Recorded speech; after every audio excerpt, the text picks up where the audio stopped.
welcome back to the Parent Edit podcast. Today I have Sunna Van Kampen, who is Tonic Health founder, husband and dad of two, and also author of The Good, the Bad and the Healthy. We talk about everything from future business plans to raising two boys, keeping kids healthy, and what Sunna believes is the future of children's health and the things that worry him. This episode is extremely comprehensive, so I hope you enjoy this deep dive into children's health. Thank you so much for joining me today. We have many questions. Great. Let's get into it. Thanks for You having me. have a huge reach, but I think sometimes in the health world, it can feel like quite saturated. How are you finding working in that industry right now? I mean, it's busy, right? Everyone calls himself a health influencer or, PTs are doing their thing and like everyone kind of creates their own story in health. And a lot of people jump on the bandwagon and are like, now I'm a carnivore this and post all their carnivore stuff, and vegans do the same. And then everyone goes down their little niche diet rabbit holes and tries to create content around that and build a community, which is all fine, right? Like in a way, I see it as the world is testing what works. The scientific process is very much about the debate and the testing of a hypothesis, right? And in a way, that's what the carnivore and the vegans are doing. They go to the extremes of the spectrum, and then slowly over the years, you see them start to integrate vegetables, or like the carnivores are doing. I kind of was that myself. Like 10 years ago, when I was in my 20s, I would try every little diet or trend or try and get an edge. I tried ketosis, I tried carnivore, I tried lots of different things. I ran marathons. And then it's only after decades of doing that you realize what actually matters. The only difference I come at it from is I'm not like the UPF guy or whatever, the carnivore guy. I just try and go, here's the things that are going to make the biggest impact on your life. And typically they're the things you do the most. Bread, you eat it every day. Yogurt, you eat it every day, or cereal. You make the changes in these basic areas, they're actually going to move the needle more than setting up some diet plan for 2 weeks and then falling off the bandwagon because no one wants to eat kale every day. So it's more about sustainability and longevity. So that's what I'm trying to do, just make health easy and simple for people by offering them quick and easy swaps in their everyday life without having to follow some crazy plan. Is there anything that particularly worries you about health and nutrition for children? I think generally we're feeding them just too much sugar, ridiculous number of cavities in kids. You don't need to have all these teeth problems. Combine that with sugar is training them to love sweet stuff. You're creating an adult who loves sweet things for the rest of their life and probably overconsumes sugar, and then turns into 63% of the population being overweight or obese. So it's the kind of training, the teeth, and then the immediate health impact, which is when you're eating loads of carbohydrates, ultra-processed foods, and sugars, what you're not eating is nutrition. One thing ultra-processed food has in common is it's all basically wheat or sugar. Biscuits, crisps, like, okay, fine, a crisp is made out of potato, but all fundamentally ultra-processed, low in nutrition. And that's the bit that we miss, because what we're creating is a population that's overfed in terms of pure calories, but undernourished in terms of actually how much nutrition, and that's vitamins and minerals, we're getting from our food. If we all just ate vegetables and meat, we would get enough nutrition, and it would be very difficult to overeat because the fiber, the animal protein, it fills us up, and your body has built-in satiety mechanisms, which means you'd have a really hard job creating a population that was 63% obese if that's all we were eating. And so it's kind of the combination of all these things that I think's the big worry. And if you look at the specific data on kids, like 82% of a lunchbox is now ultra processed. If you think about it, ham sandwich, the bread's usually UPF, the ham is UPF. They might get a little bag of crisps or a little penguin bar. It's all UPF. None of that has good nutrition in it for your kid to actually grow and develop properly. And you see it in the data. Kids in the UK are now 7 centimeters shorter on average than their European counterparts. And they've tracked this data since 2000. And we were kind of all levels pegging. Like, there's obviously genetic differences. Yeah. But they were tracking Germany and places like Holland against the UK and the US. Around 2010, the US and the UK start to tail off in average height while Europe carries on. And that's only attributed through a lack of nutrition in the diet, because basically what happened from 2010 onwards is the percentage of UPF consumption tipped over half, pushed us into danger zone, which is where we don't get enough nutrition and we start to stunt our growth. Scary. Wow. For kids especially. Like, you don't want that for your kid, do you? No. The supermarkets are changing, which is really encouraging, right? You used to have the Lunchables kind of section of the supermarket, which is just all ultra processed junk. The cheese isn't even 100% cheese. It's like 63% cheese with some other shit. But now there's like a cheese brand that has launched just cheese sticks with a little red pepper dip that has olive oil in it, and you could put that in their lunchbox. Wow. Yeah. So like, stuff's changing. The more we demand change, it happens because brands listen.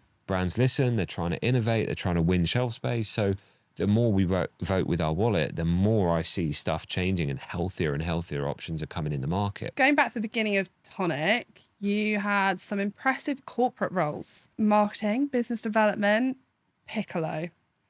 Surely this has got to be the most pivotal. I mean, I see Piccolo all the time, obviously writing about parenting 2 young kids. It is forefront of my mind. How was that for you? Yeah, it was great. I mean, so previous to that, I'd been in banking and I'd been in travel with Virgin, Atlantic and Holidays. And I basically knew the corporate world wasn't for me. Already had my own passion for health and wellness, and I'd already experienced nutrient deficiencies in my own health issues. So I knew I wanted to get into the health sphere. The opportunity to join Piccolo was great. I was like one of the first 3 in the business. So really got to build it from the ground up, which was amazing. And one of the first 3 employees was also a nutritionist. Working side by side with a nutritionist was fascinating because, you know, we were learning all about early years and how important nutrition is for babies, and how in the first 18 months of your life you start to develop your taste palette, and that can lead to your taste preferences later in life as well. And so in Piccolo, we were always trying to incorporate more herbs and spices to broaden kids' taste palettes from a young age. And so it was really interesting and gave me a really good insight into all the nutrition and how important nutrition is for everybody, but primarily for kids as well. So talk me through the timeline from Piccolo to Tonic. So the timeline kind of went, I actually had the idea for Tonic when I was in Barclays Bank. So I was getting sick and had my own nutrient deficiencies, catching 5 colds a winter, wanted to do... pre-kids. Like this That's bad going. Something was wrong, right? Something was fundamentally wrong with my immune system. Went to a doctor, talked to nutritionists, figured out I had nutrient deficiencies. That meant every time there was a cold kicking around, I would get it because my immune system just wasn't functioning. So then wanted to fix it, went down a rabbit hole of the science, kind of learned that actually everything on the supermarket shelf is your kind of minimum nutrient reference value, 100% that everyone sees on pack. That's actually the minimum amount you need to prevent a deficiency disease like scurvy or rickets. It's not the optimal amount you need for optimal health, energy, immunity, you name it. So there was this big disconnect I learned having this pain point myself. And I was like, okay, how am I going to fix this? So I literally, we went online and bought my own vitamins in just pure powder form, and then made my own like immunity drink. And then all of a sudden went from having 5 colds a year to none. Nutrition's insanely powerful. Had the idea to like, how do we fix the vitamin industry? Because everyone's basing at the wrong end of the dose spectrum. Didn't know how to start a business, had no grounding in it. So that's what led me to then go, oh, why don't I go work for a startup so I could learn how to build a business from the ground up?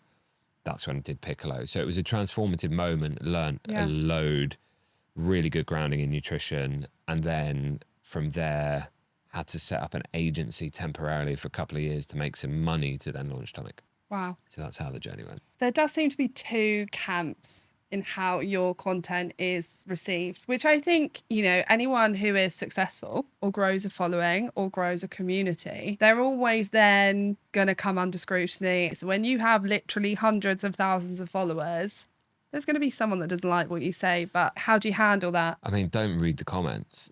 Nice. For starters, some people are nasty when they're a keyboard warrior, right? And they would never say it to you in real life. No. The reality is, having done it for a few years, you kind of understand that there's a lot of nuance in everything. Yeah. Like the more you understand the scientific world and the health world, there's a lot of nuance in it, right? Yeah. So like I see now online I think it's Dr. Alan Desmond, is it? And Tim Spector, and then Dr. Ids weighing in because Tim Spector's all about gut health and kefir. Yeah. Then Alan Desmond's like a vegan doctor and he said kefir's bullshit and it doesn't work. And then they're debating each other, and then Dr. Ids gets involved. These like top doctors. Well, they're top doctors, they're Fighting all with each arguing. other. Science is about debate. But if I look at it, I don't go who's right or who's wrong. I go, well, maybe the vegan doctor has a bit of a bias, but let's look into the science. What does the study say? And it's like, well, kefir didn't improve cholesterol, inflammation, some other like biomarkers. But though no one ever claimed that kefir was going to lower your cholesterol or reduce your inflammation, but it could at the same time still be healthy, because if you're swapping out from a milkshake to a natural kefir, it's going to be better for your health. Yeah. Maybe they should have tested the microbiome, right? Yeah. What's the diversity in the microbiome looking like? Maybe that's a better biomarker the study should have tested. The more you've been around the science, which I have been for 10 years, the more you realize it's really easy to say there's a study that says vitamin C does nothing, and there's a study that says vitamin C can shorten the duration of your cold by 2 days. Now, which is true? Well, one gives you 80 milligrams, which is the minimum amount you need to prevent scurvy, and it shows no impact on your cold. The other one gives you 4 grams in a day, and it shows it can reduce the duration of a cold by 2 days. So which is true? Well, they're both true in their own right, but the nuance of the dose and thing never actually properly gets discussed. Are you testing the right biomarker?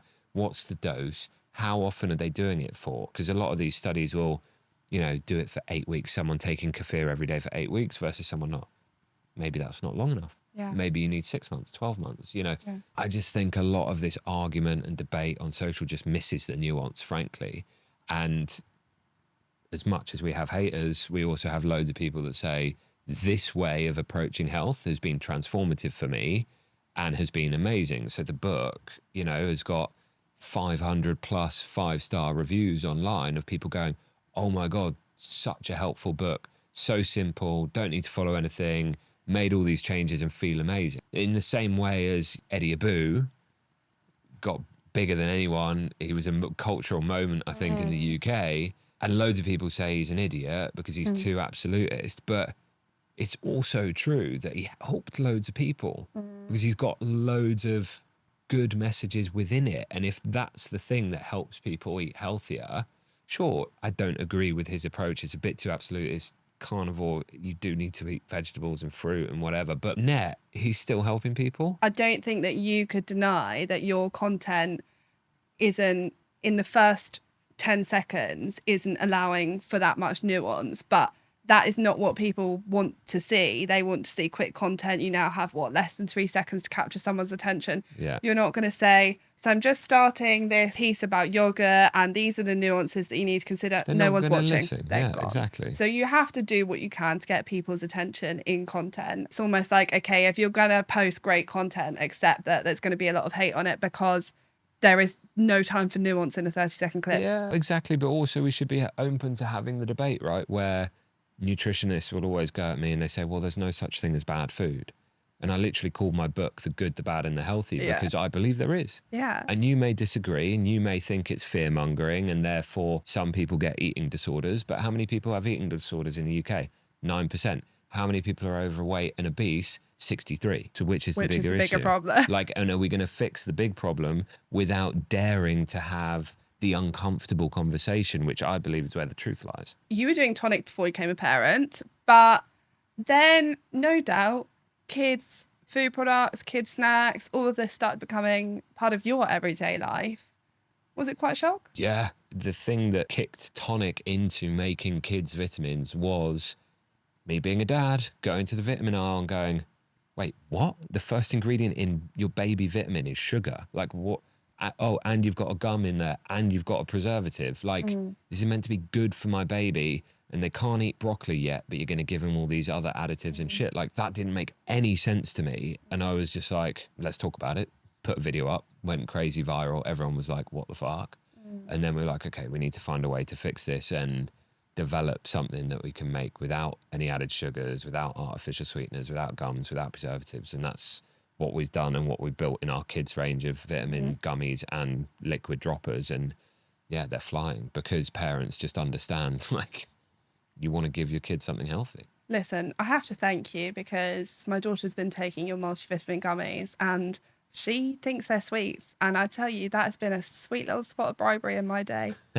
Would you like to do this if you get your sweeties? Yes, I Oh, mean, well, it's a joke. they do taste good, and hey, look, we've all got to get through the day. So bribery Yeah, sometimes quite. is what we all do, right? You have been quite open in some of your past interviews that you don't agree where regulators draw the line. Obviously, this plays a lot into the own formulations for your own vitamins. How do you decide what you put out publicly when it comes to regulators and your opinions and things like that? Well, I think it comes down to the truth. Yeah. If I believe in what I'm saying, why shouldn't I be allowed to say it? If it's dangerous and it's totally wrong and it's, walk in front of a car because it'll make you healthier, obviously, like someone should shut me up. But when there's a scientific study that shows this, why shouldn't I be allowed to talk about that scientific study as a brand, as a business? Oh, because someone in the regulator says I can't talk about that study? That's anti-science. That's anti-progression, right? Having a conversation. Science is the pursuit of the truth through debate, through discussion, through study. If we can't talk about the study, what the fuck are we doing, right? And that's where regulators are really specific, and you can only make this claim.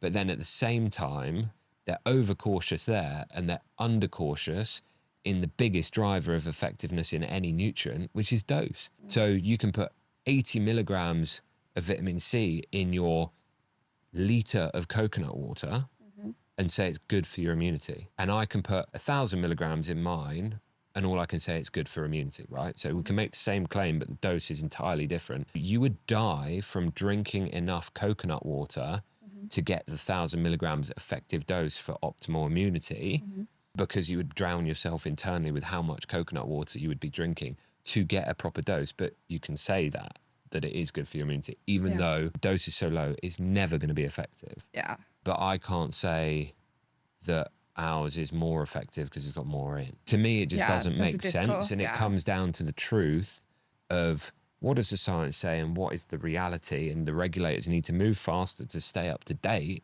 so that brands can tell people the truth at the same time as they need to get more nuanced in the specifics, because specifics matter. I think that filters down from adult foods on the supermarket shelf. Obviously, we're not talking about whole foods here. We're talking about packet foods and any variety. Yeah. That's the nuance. There is that from our food all the way down to our children's. Yeah. And it does become so enlightening when you have a child. I mean, I considered myself someone who ate really well, and I still remember in my sleep deprived state with my first child thinking I needed to go out and buy baby porridge. Like, what was I actually thinking? I could have just blended some organic jumbo oats at home. Logic.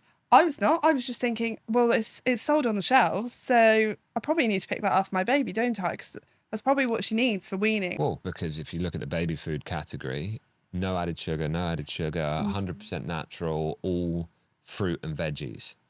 And then it's like 99% fruit, 1% spinach powder. So you're basically feeding your baby on fruit sugars without the fiber because they've pureed it. Yeah. So you're getting limited fiber, you're getting high dose of sugar, even like dried fruit snacks. You strip out the water because you're drying it, which concentrates the sugar, and you're left with something that's got anywhere from 40 to 60% sugar, which is sugar. It works in the body the same way. And your kids shouldn't be 100% constantly fueled on sugar. They're like us. They need fiber, they need protein, they need good fats. And the whole industry is just going, no, but it's fine. We don't add any sugar. And you're like, no, but it's not nutritionally right. What's breast milk made up of? It's made up of fats and proteins and milk sugars, which is a balanced all-round nutritional profile. And then you switch them on to 100% carbohydrates and sugars. Yeah. Doesn't make any sense. Why would you do it? But it looks healthy on shelf. Yeah, and they have a wild time with their packaging and their claims. Yes. Daily life for you, we're going to take it that you practice what you preach. How do you feed the boys? Any hard and fast rules? I mean, look, the reality of parenting, as you know, is you just half the time you're trying to get through the day, right? And it's not perfect. Like, as much as I know all the health tips and whatever, like, Jack still wants to eat pasta and pizza. He's like any other kid, and he's 4 now, so he's pretty strong-willed in his tantrums and his opinions. And like, what I try and do is a little bit what I preach of like, okay, fine, you can have the pizza sometimes, but if I'm going to do the pizza, I'm going to do it my way, which is I'll make it. Yeah. So for him, what he thinks pizza is a crosta malika wrap Yeah. So it's all olive oil, like 4 ingredients, nothing shit in the wrap. Yeah. I bake it in the oven for 5 minutes just to crisp it up a little bit. And then I make a tomato-based sauce, which is tomato paste, cottage cheese, an egg, like Nice. Protein. Stunning. mixed herbs, bit of garlic powder, and some salt, and a bit of cheese, so it goes all like cheesy. Layer that onto the pizza, extra cheese on top, bake it in the oven for 10 minutes. He's got a pizza. But that is essentially very high protein because of the egg and the cottage cheese. And so at least he's getting some protein and good fats in there, which is substance. Like an egg is nature's multivitamin. So essentially he's having an egg for dinner. If I make him pasta, he doesn't know it. He might hate me for this in the future, but he's essentially eating scrambled eggs and pasta because I'll boil the pasta, pour out the water once it's cooked, crack a couple of eggs in there, add a load of cheese and some, herbs or whatever, mix it all together. And then again, it's You like think he's having cheesy pasta? he's having cheesy pasta, but he's actually getting 2 eggs for dinner with some pasta. Yeah. Every kid needs protein, right? Yeah. To just fuel their growing bodies, right? They're growing bones, they're growing muscles like every day. Yeah. And they need proteins and fats, and that fuels that growth better than sugar ever will. So little tricks of psychology, familiarity. One of the things I learned was all kids are the same. They're basically evolutionary wired to not try new foods because it's a safety thing. Back in the day, you didn't want to like eat a random berry on a bush and die, right? So we're wired to eat foods we're familiar with, which is why they get familiar with like simple flavors, pastas that they're just like, this is safe, I can eat whatever I want. Because of that thing, it's like, as a parent, you shouldn't have to blame yourself. This is a battle we all have to face. So how can you work with that rather than against it? So you make them the food they want, but make it a bit healthier, or you build the familiarity. So you build a plate, which every day it has, sliced pepper on it, say, like just for them to munch on. First 5 dinners, they don't eat it. Fine. Don't force them because it creates a negative pattern. See what happens. And then after 5 to 10 times of it being on the plate, they're then familiar, and then they're more likely to eat it and try it. So there's little things you can do, but yeah, I think everyone has to deal with the same thing. It's hard, right? Yeah. Dinner time's hard. Kids are tired by that point in the day. Yeah, I'm currently going through weaning a second and dealing with a fussy toddler. So, the patience string is thin for the millionth time of putting a tomato on the plate. They always say the battle may be lost, but the war isn't over, in the sense that like what's going to make the difference to how your kid eats is the food environment you have around them for 20 years. So true. They're going to have their phases, but if they know that dinner time is sit down at the table and there's real food there, at some point they'll get there themselves. But if they know what a vegetable is, and they see it, and you're eating salads at home, and you're eating vegetables, and you're eating meat, and like a broad, diverse range of stuff, then, they get curious, they want to try stuff. Like, right, imagine a 4-year-old eating lettuce. Not going to happen, right? But then we got some like garden pots out in the front garden and started to grow some lettuce. And then he saw it growing, and it was more a fun thing to do to show him food growing. And then I was explaining to him how this is lettuce, you just pick it off and then you eat it. He's like, oh, I want to try lettuce. Yeah. And then he tries it. He didn't like it, and he doesn't eat salad every day. It's not about him eating lettuce today. It's about showing him what it is, showing him this is what real food is. This is where it comes from. And like, yeah, just setting those standards, and then eventually they'll cotton on, hopefully. That's my theory. I don't know yet. Supermarket videos are where you build the brand up from. Pure dedication to content marketing, if I've ever seen it. Really quite the masterclass. Is there any rules you live by when doing your own supermarket shop regarding checking the ingredients? Do you have to allow time and be vigilant, or can it become a bit more of an ingrained habit where you just know what to pick up? Is it just harder and people just have to accept that it's quite hard to do your food shop? I mean, it is quite hard. And I've been walking into the supermarket for my job for the last like 4 years, and I still get conned. Yeah. Genuinely. Like, I literally did a video the other day where I was like, oh, this is great. And like started buying this Nescafe espresso concentrate because I was like, have it in the fridge. Yeah. Pour it in a glass with some ice and milk, and you've got iced coffee ready to go without me needing to make coffee. Like, this is quite a cool little invention because I love iced coffee in the summer. Little did I know, I didn't check the back of pack, that there was nothing in there that was bad, but it calls it espresso concentrate. So you think it's espresso. Mm. But it's not. It's just fucking instant coffee. And I was like, I like coffee. I want real ground coffee. I Yeah. don't want instant coffee. So they've totally duped me. And I didn't realize. And so it's the nature of the beast, right? Like the brands are trying to market and put their best foot forward and try and be a bit clever how they sell you on it. And not everyone has the time to look at back of packs. So they're always going to catch people out. But that's why our content is still helping people. You do market yourself as someone who's being anti-UPF. Are there any other exceptions to this? Because I know someone's going to comment and say, not all processed foods are bad. This is the nuance, right? Of like, it's not just the processing that's the issue. And arguably some processing is totally fine. It's the ingredients that you're using to process the thing, right? So there's like on the top end of the scale is like a totally ultra processed thing with loads of chemical ingredients that the body doesn't know what is, like artificial sweeteners, artificial flavors, colors, you name it, right? You can have a chemistry list essentially of what you're eating. So the more bad ingredients and the more processing, probably the worse. But then there's some level of processing that's totally fine. And I think recent studies on UPF have kind of more lent that way, which is saying, do you know what? Certain processing isn't that bad.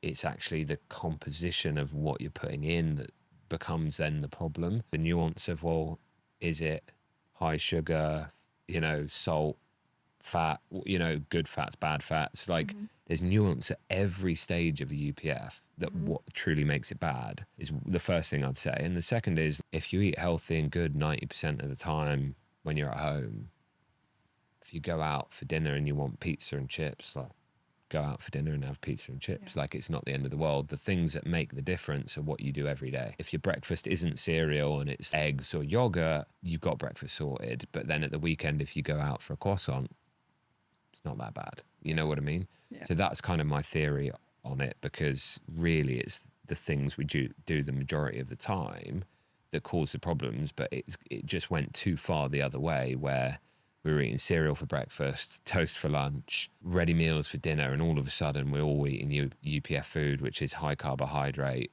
low protein, low good fats, high sugar, additives, whatever, and you're just eating too much crap. The percentage has gone the wrong way. I'm already finding this myself, and I only have very young children, but it's school holidays.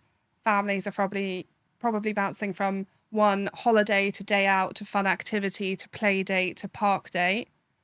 It's quite hard to keep them healthy. Walking past the ice cream truck, they're up late, you're out. Any advice? I get asked for an ice cream every day. I mean, we're in a heat wave at the moment, right? So it's like, it's hot. I want an ice cream. I want an ice cream. The things I do at home is I can make them ice cream, but I'll literally blend cottage cheese and frozen berries, and they think that's ice cream, like a berry ice cream, and it's just cottage cheese and berries. So they're like, knock yourself out, have it every day. Totally fine. When I'm out, it's a bit harder. What I try and do is, I don't say, no, you can't have an ice cream. I'm not that dad at all. But like, I'll go to the place that sells mini milks, because the mini milk is small, portion controlled, about a teaspoon of sugar per mini milk, versus getting them a cone, which like Cornetto or size. A Cornetto or even a Calippo has like 3 to 4 teaspoons. So I try and think more about those things rather than just totally off limits, like, because you want to go and have an ice cream with your kid and enjoy it in the summer. Of course you do. Go do it. If you had to give your children the same breakfast every day, Monday to Friday, to set them up for school success, people are going back to school now, what should they give their children to set them up for a great day of learning? Jax eats Greek yogurt and granola for breakfast every day. If he doesn't like Greek yogurt, get him on scrambled eggs. But nice. It's high fat, high protein is the ideal. Low carb, because you want low glycemic index. They've literally done the studies of like a high glycemic index breakfast versus a low glycemic index breakfast, and tested kids' concentration in school. And it's different. So even if you don't care about your kids' health, you want them to have a good education. Well, what you feed them for breakfast directly impacts how they can focus and pay attention at school. So if you're giving them Wheatos or Weetabix even, because it's all carbohydrate, they get that sugar spike, crash by 10, 11, they can't concentrate, they're hungry again, they're going to act out in class, versus steady blood sugar, proteins and fats, eggs or yogurt, and that'll keep them steady into lunchtime and hopefully concentrate more at school. That's what the study shows. Talk to me a bit now about the Tonic Health gummies. Tell me the formulation, why they're great, and maybe why people should buy them. So I'm sure that will be their question. Why these and not others? The biggest problem in kids' vitamins is actually a lot of brands have more sugar in them than Haribo sweets, which is kind of crazy to say, right? But it's true because weirdly, Haribo, some of them are only like 30 to 40% sugar because they have gelatin in them, which lowers the amount of sugar, and they use real fruit juices. So Haribo, as far as a sweet goes, is one of the better sweets, believe it or not, because they were made quite traditionally. But now vitamin companies, I mean, one of the leading vitamin companies in the UK is literally Bassett's. So the clue's in the name, they're a sweet company, right? And they're basically selling your kids sweets with a few added token vitamins to be able to say it's vitamins. So the doses are too low, sugar's too high. Bassett's don't actually use sugar, so they don't sue me. It's artificial sweetener. But again, the problem with that is in a can of Coke, if you think about the artificial sweetener in a Diet Coke, it's like a small percentage of the entire can. In a gummy, the base is made out of artificial sweetener. So it's about 70% artificial sweetener and then about 30% nutrient. So the ratios are off, which means you're basically eating an artificial sweetener chew. Not good for their health. Artificial sweeteners have been shown to have virtually no impact on people's weight or health, and there's no reason why kids should have them. The only reason why brands put them in is so they can make a no added sugar claim, but then there's potential downstream effects on gut health and changing gut microbes and the composition of that through eating artificial sweeteners, which you don't want to start doing with your kid. So we basically set about changing the game and saying, okay, how can I make this a positive thing? It needs to be a gummy because that's all the kids want to eat. It needs to taste amazing because kids need it to taste amazing, so they actually do it. So we worked on a technology for years to basically make it out of beetroot fiber. So there's 70% fiber. You get 10% of your daily fiber intake in just your 2 gummy a day serving. Plus, we've then been able to increase the doses. So we're 2 times stronger in terms of number of actives than any other vitamin for kids in the UK, which means you're getting more nutrition, less junk, and they're just eating fiber and vitamins and minerals. And that's basically what you're giving them every morning. And it tastes great as well. You're saying that the tonic vitamins are the optimal, just to be clear. They are the optimal dosage of vitamins so basically, for age. So there's 2 schools of thought, right? Yeah. On vitamins. So one is the NRV percentage, your nutrient reference value, defined as the minimum amount you need at a population level to prevent deficiency diseases. It was invented during World War II with troops in the trenches.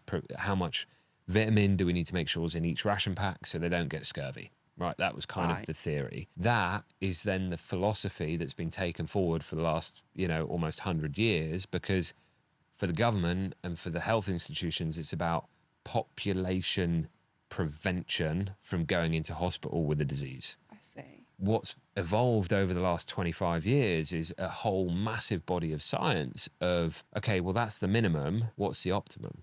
And so there's even the Institute for Optimum Nutrition that has tried to educate people on this dose difference. And depends on the nutrient, but anywhere from 2 to 10x difference between the minimum and the optimum. And so what I'll always do when I develop a product is I'll look at the Institute for Optimum Nutrition's research, what the science says, and go, okay, well, we know this is optimal. How can I get my vitamins as close as possible to that? It won't always be perfect because there are limitations around what you can get in a gummy and how much you can give people, but we will always progress the industry to the best possible place. Okay, last question. What's next for Tonic? I think in kids, we've got a lot more to do. I think doing really well with our kids' multivitamin. It's in all the supermarkets, but I really see my mission as being, how can I become the Ella's Kitchen, if we go back to baby food, of kids' vitamins. Ella's Kitchen took it out of cheap, crappy processed jars into like premium organic blends, and they became the number 1, and they just changed the entire industry of what baby food is. Now, in today's world, Ella's Kitchen, not that healthy, could be better. But my point being, I genuinely want to change the industry because I think it's the biggest con going, that these brands sit there going, oh, here's a kid's vitamin, it's so healthy, and the first ingredient is sugar.